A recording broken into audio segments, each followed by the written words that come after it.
Telling stories. We all do it, but telling stories without words is a very special art. How do you find the nuances and grey areas, the subtle degrees of hurt and happiness without words to pin them down? Our guest today, the choreographer Cathy Marston, has a talent for capturing those elusive shades of meaning through engrossing dance and movement. I'm David Jays, and this is Why Dance Matters, a new podcast from the Royal Academy of Dance. They're conversations with remarkable people about how dance shapes their lives and how it can help us think about the world. The Cellist, by Cathy Marston, was the last new ballet I saw before the UK's first lockdown. It was typically ambitious, telling the story of Jacqueline du Pré, the genius musician whose career was cut short by illness. The wonder of dance is that it doesn't have to be literal. So we saw du Pré's family and husband, but one dancer portrayed her cello itself, her closest companion, her deepest means of expression. Their duets were shiveringly close. But when du Pré fell ill, the two dancers lost their connection. It was a heart-rending image. Cathy is now a major player in leading ballet companies, places that until recently were a boys' own club. Her starting point is often literature or history. Her work is also prominently discussed in the new Oxford Handbook of Contemporary Ballet, which is co-edited by Katrina Ferrugia-Creel of the RAD's Faculty of Education and Jill Nunes-Jensen. One chapter peeks inside Cathy's rehearsal room, and I'm keen to go there too. How does she get dancers to embody the characters' interior lives? What can dance do that words cannot? Let's ask.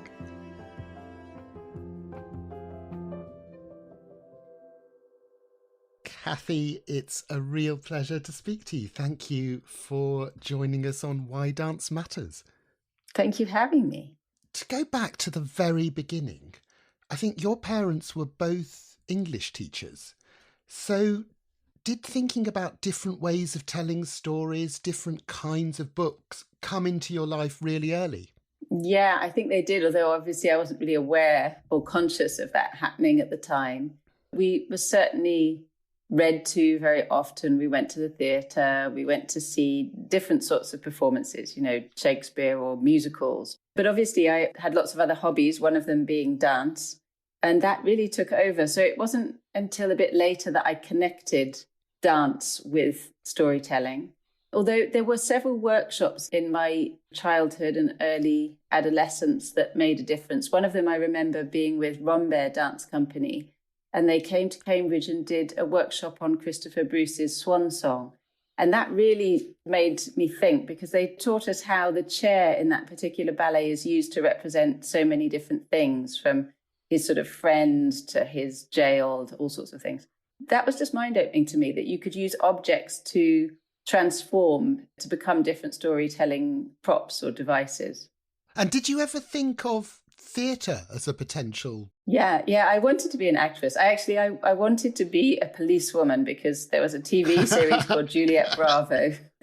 And Juliet Bravo, yes. Yeah, she was this female sort of inspector, and I thought she was great. And then my mum said actually she was really an actress. And so I wanted to become an actress like her.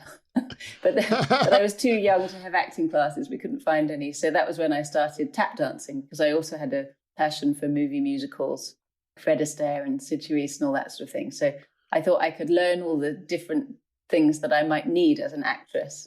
Tap was the beginning, and then soon the tap teacher said, oh, I really should start ballet as well. And then jazz followed and contemporary, and soon it was all sorts of dance styles, until I went to the Royal Ballet School when I was 16. I do feel that the world has lost something in not having Detective Inspector Marston in it, because that would be quite fun. Thank you. and I don't know, maybe there's still time. Yeah.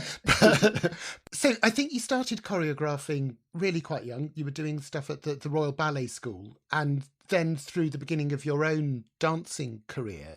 But when did you start to feel that performing wasn't the end destination? Really early. I knew that already at the Royal Ballet School. So when I arrived at 16, I'd done a couple of the summer schools at White Lodge.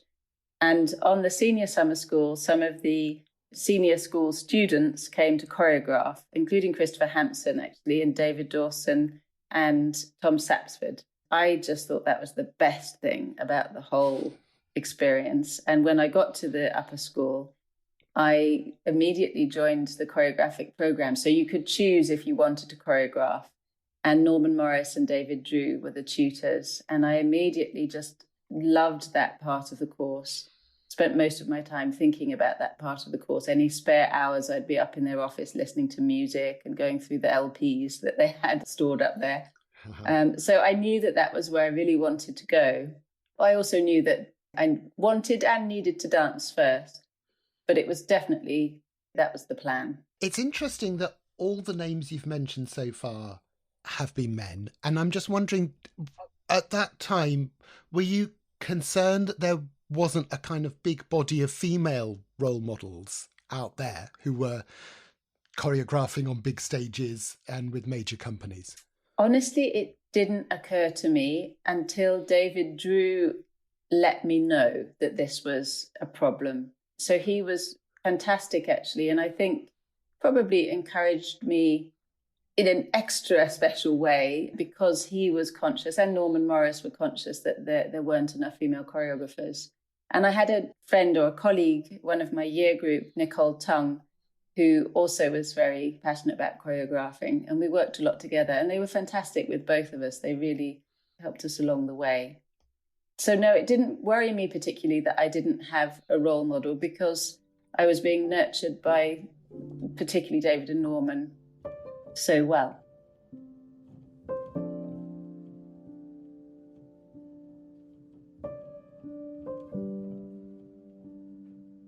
I am really interested to get into the process and the way in which you draw stories out of dancers, because it's so interesting. I think the choreographer Christopher Wheeldon once told me that it can be intimidating to go into a studio to meet a new company of dancers because, he said, all their eyes turn to you like a kind of meerkat colony because they're all just waiting to be fed with material. Is that how it feels? Fantastic image. Yeah, pretty much.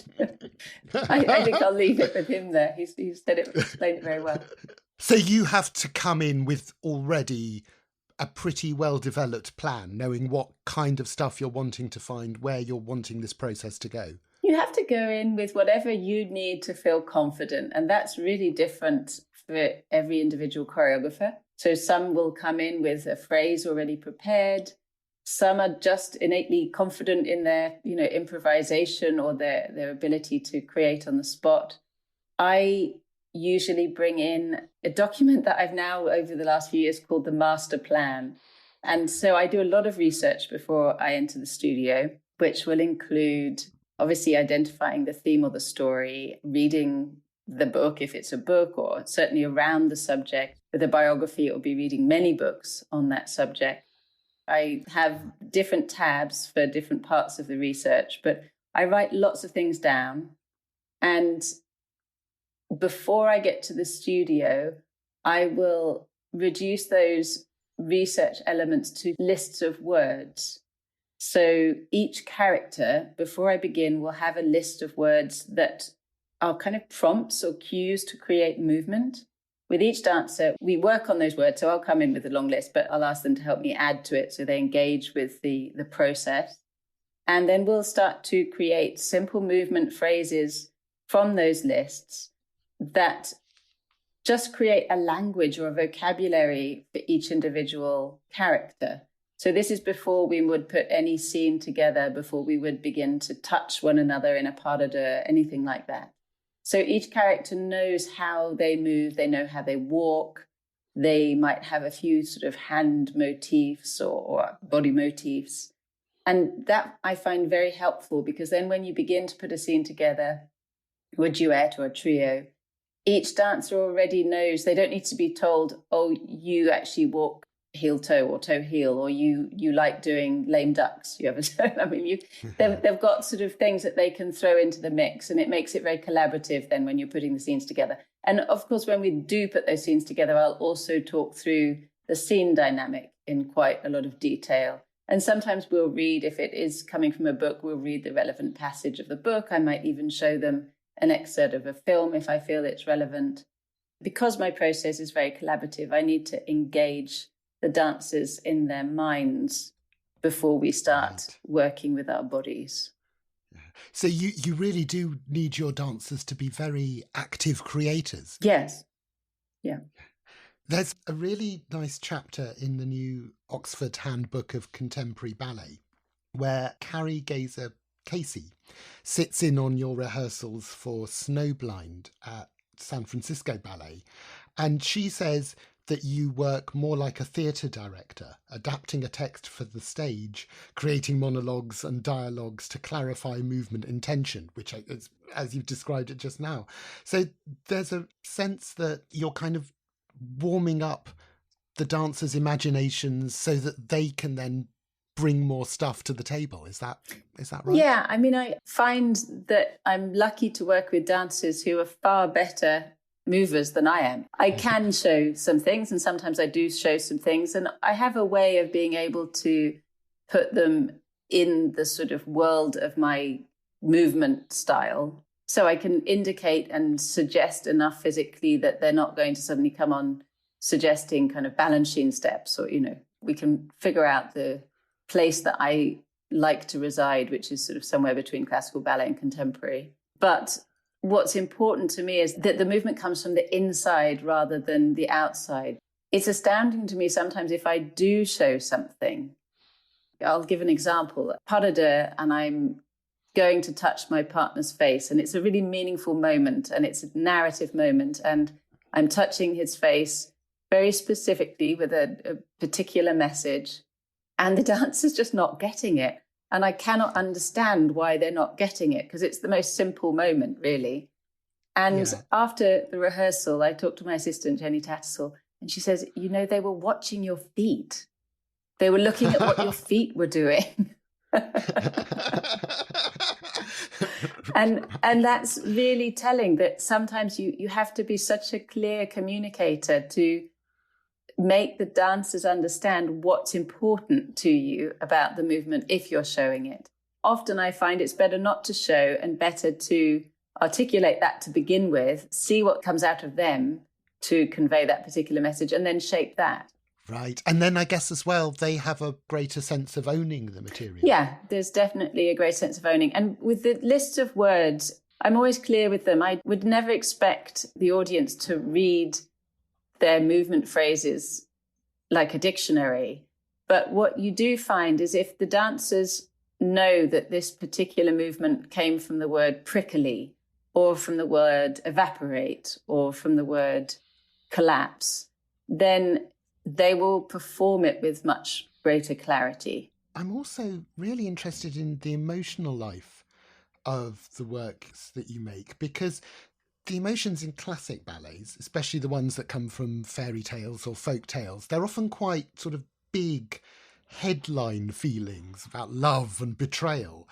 But you often dig into very complex and complicated emotions, things like the competition between a mother and daughter in Victoria, or the way infidelity will haunt a marriage in The Suit. How do you tease out those shades of meaning and feeling? Lots of thinking about it and then talking about it. I mean, I love those things. Big classical ballets, of course, they sweep through those huge emotions, as you say. But I think the dancers do a lot of work to make them feel as rich as they do on stage. I was very influenced, I remember, by reading Gelsey Kirkland's autobiography, Dancing on My Grave, when I was quite young, and fascinated by the research that she put into every single step of those classical works. I really do believe those great ballerinas, they don't just sort of go, oh, I'm betrayed. They put a lot underneath it to make all of the movement really feel true when they're performing. I want to be part of that process because I love that process. And so I'm choosing and specifying and discussing those quite complex situations right from the beginning. I do also really love your trios. You do give very good trio. And I'm thinking about things like the one at the heart of Snowblind. With San Francisco Ballet, which is based on a Edith Wharton novella about an unhappy marriage into which a third person enters. Or there's the Cellist at the Royal Ballet about Jacqueline du Pré, and she dances with two male dancers. One portrays her husband, one portrays her beloved cello, and there is so much going on in those. Are they really satisfying to create? Yeah, and they're quite hard because you're juggling three balls. They're definitely challenging and they take longer to get right. But again, if you've got the dancers clear with what you're trying to say, they really can help, because it's very easy to, well, it's not very easy, but it's far easier to create a pas de deux because you can sort of step in and be one and guide the other. You can control it.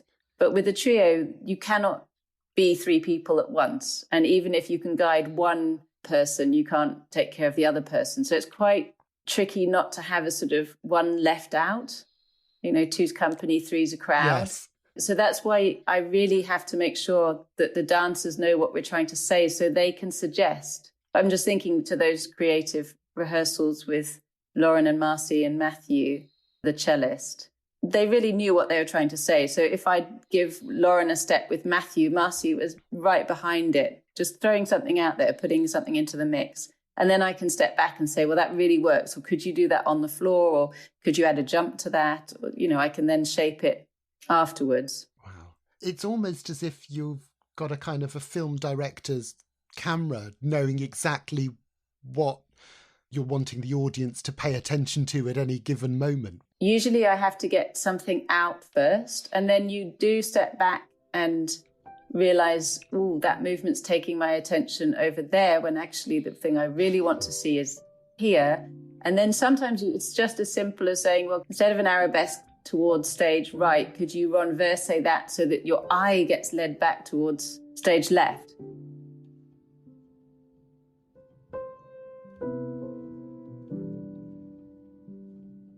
One of the things that is quite terrifying, really, about ballet as opposed to theatre is that in general you don't get a preview period, do you? Yeah. Often the first public performance is also the press night, and so is it often on revival? Do you get a chance to kind of work on those layers to think, okay, this bit didn't quite read, the audience didn't feel like they were getting what I wanted them to get from this moment? Do you get a chance to kind of rework things, or does it have to be absolutely right on the night?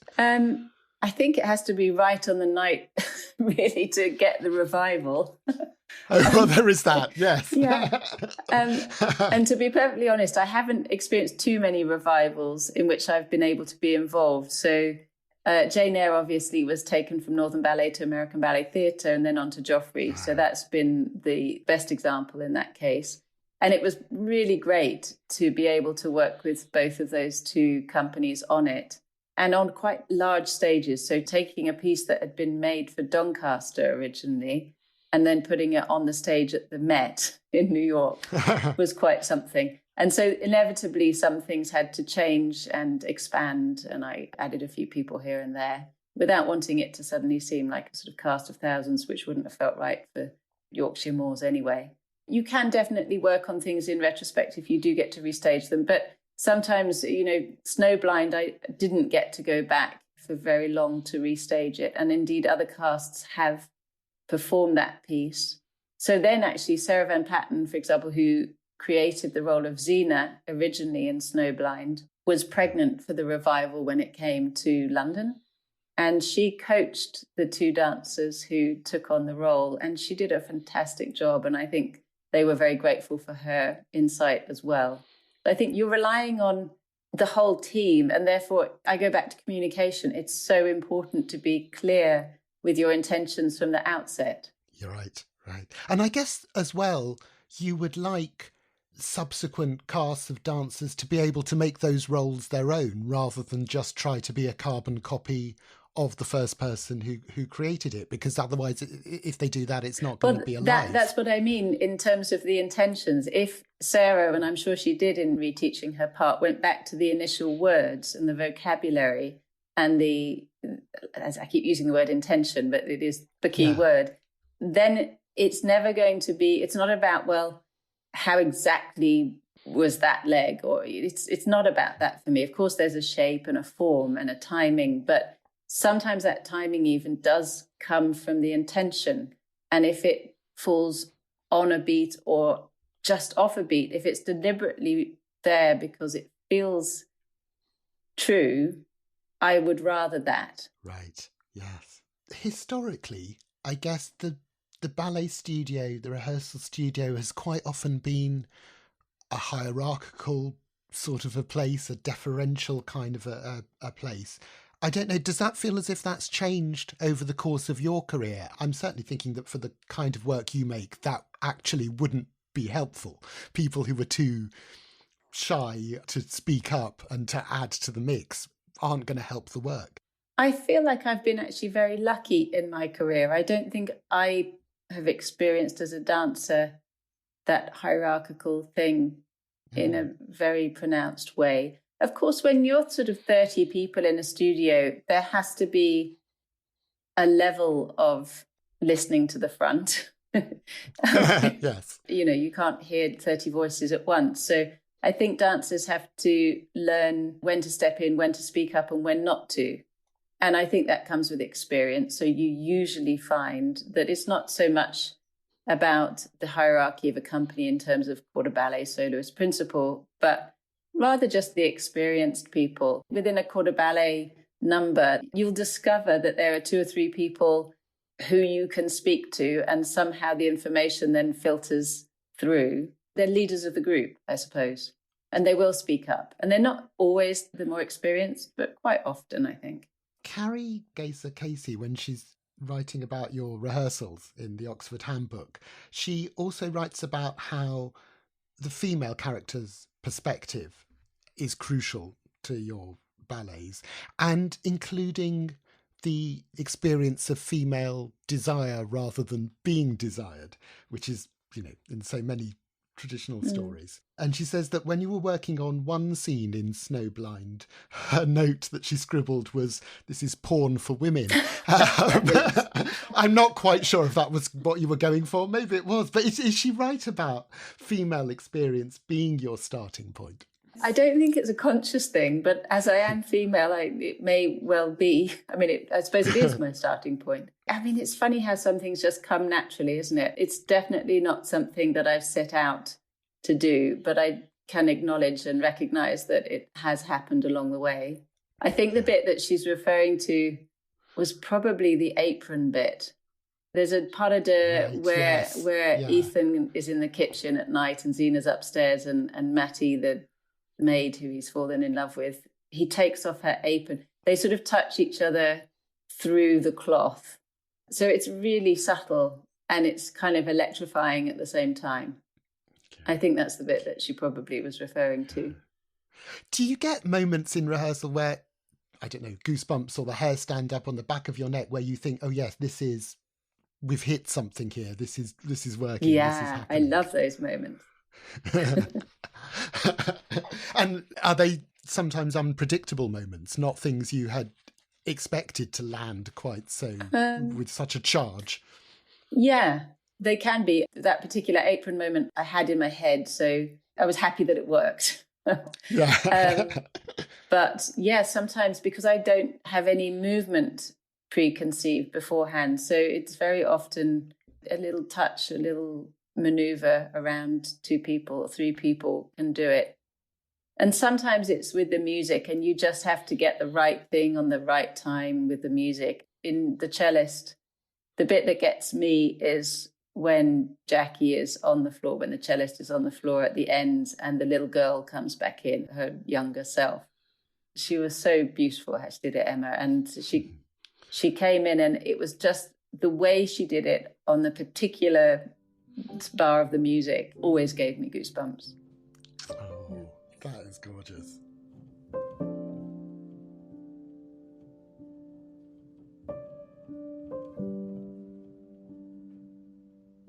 At the beginning of this conversation, you mentioned that one of your mentors at the Royal Ballet School warned you that female choreographers on big stages wasn't a thing.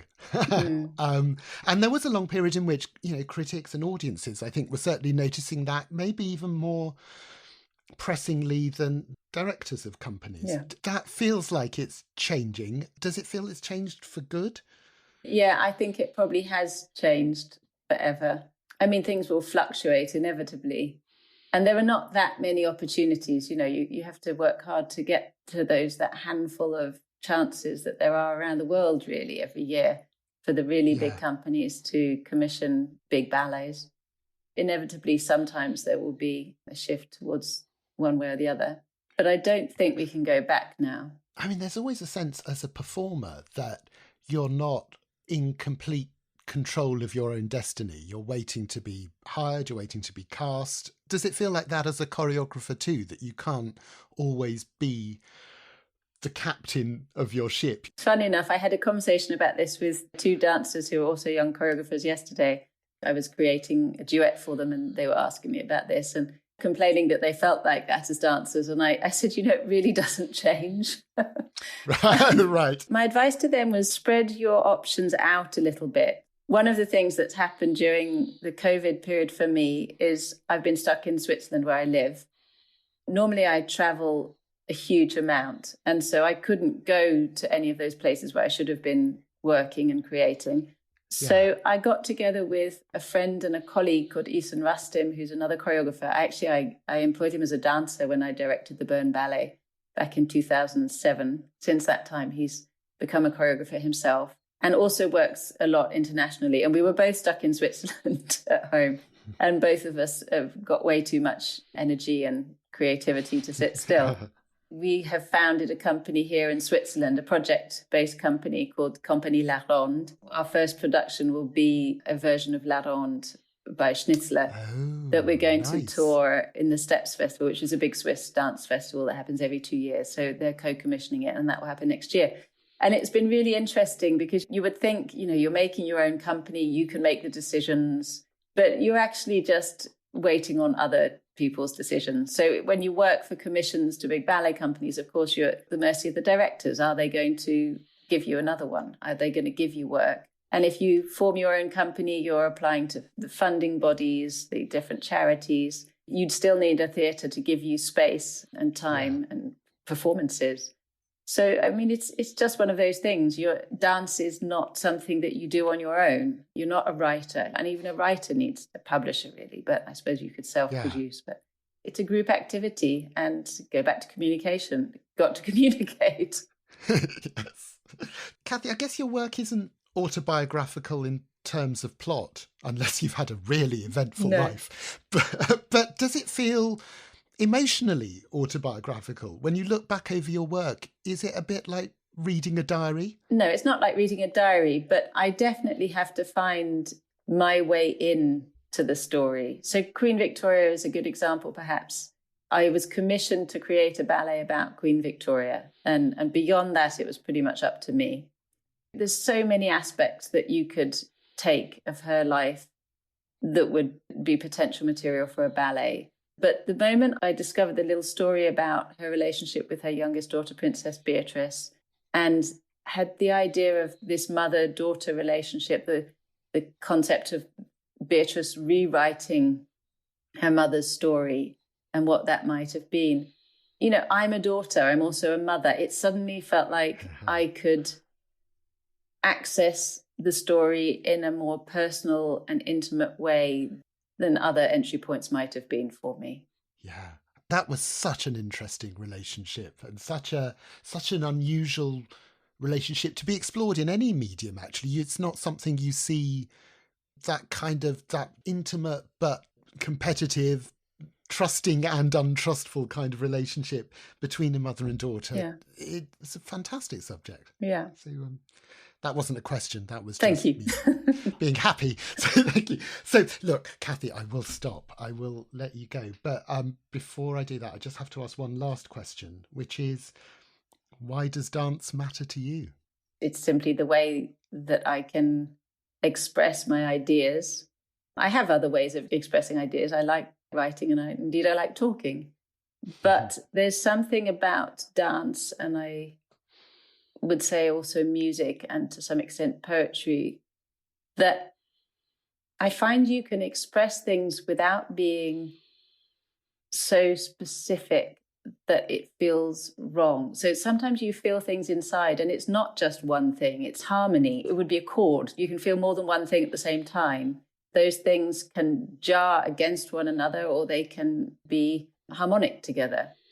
And dance can do that. You can say things with so many different parts of your body. You know, your hand can be soft and your legs can be, you know, strong as iron. And that expresses something that you can feel that would be really difficult to say in one word. And poetry does manage to do it sometimes. That's why I would include poetry. But your sort of normal writing, whatever the right word for that is, yes. Says one thing at a time. And so I feel like dance is a really wonderful way of discovering and feeling empathy for other people's situations, because you have to sort of really put your body into another place. And if you're watching it, you have to take a leap of faith into that dancer's body. I think when you're watching dance, you sort of have a feeling of being in that dancer's body, or I do. And so you feel what it's like to be someone else. I think that's really important, especially now, you know, these days. We need empathy more than ever. That's a beautiful place to close. Thank you so much, Cathy. It's been a real pleasure to speak to you. Likewise, thank you.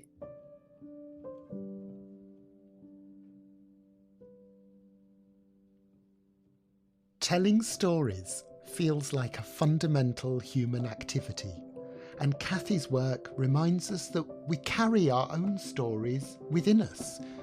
We speak volumes even without saying a word. What are the stories told in dance that matter most to you? Let me know at Mr. David J's on Twitter. The RAD is at RAD headquarters. Our show notes include links to Cathys and the RAD's work, plus details of the Oxford Handbook of Contemporary Ballet. The RAD is hosting its launch in June. And please do subscribe and like the podcast to help us find other people who might enjoy Why Dance Matters. Our guest today was Cathy Marston.